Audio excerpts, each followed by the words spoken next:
এই ক'বলৈ গ'লে বাংলাদেশী সমৰ্থনকাৰী এজন ওলাইছে আমাৰ ভাৰতবৰ্ষত ক'বলৈ গ'লে আমাৰ অসমৰ ভিতৰত নগাঁও আমি জনামতে হোজাই জিলাৰ কিবা লৌখুটি বুলি জেগাৰ নাম তাতে আমাৰ বাংলাদেশী এজন মিয়া ওলাইছে যিজনে নেকি আমাৰ এই যি বাংলাদেশত এজন হত্যাকাণ্ড হৈছিলে দীপুচন্দ্ৰ দাসৰ সেই হত্যাৰ সমৰ্থন কৰিছে ক'বলৈ গ'লে মহম্মদ আলীৰ ঔৰসত মানে জাৰৰ সন্তান বুলি যাক কোৱা হয় সেই ধৰণে এজন মিয়া আমাৰ অসমত ওলাইছে তা আমি এটা বস্তুৱে মানে ৰাষ্ট্ৰীয় বজৰং দল আন্তঃৰাষ্ট্ৰীয় হিন্দু পৰিষদৰ পৰা এটা বস্তুৱে আবেদন কৰিছোঁ অতি সোনকালে এই মিয়াজনক গ্ৰেপ্তাৰ কৰিব লাগে অতি কঠোৰৰ পৰা কঠোৰতম শাস্তি বিহিব লাগে কাৰণ আজি আমাৰ ভাৰতে সাহস ক'ত পালে অসমত এনেকুৱা মিয়াগিৰি কৰিবলৈ সাহস ক'ত পালে বাংলাদেশী মিয়া যি নেকি বাংলাদেশৰ পৰা আহি অসমত ইয়াতে স্থায়িত্ব কৰিছে সি আজি বাংলাদেশৰ সমৰ্থন কৰি আজি আমাৰ হিন্দুসকলৰ বিৰুদ্ধে যাই ভিডিঅ' বনাই আছে ফেচবুকত তো যিয়ে নহওক আমি এটা বস্তুৱে কৈছোঁ অসম চৰকাৰৰ ওচৰত আমাৰ এটাই দাবী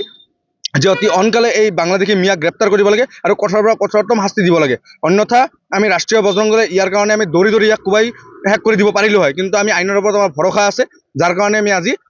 আইনৰ ওচৰত আমি কাষ চাপিছোঁ যাতে অতি সোনকালে ইয়াক উচিত শাস্তি দিয়া হয়।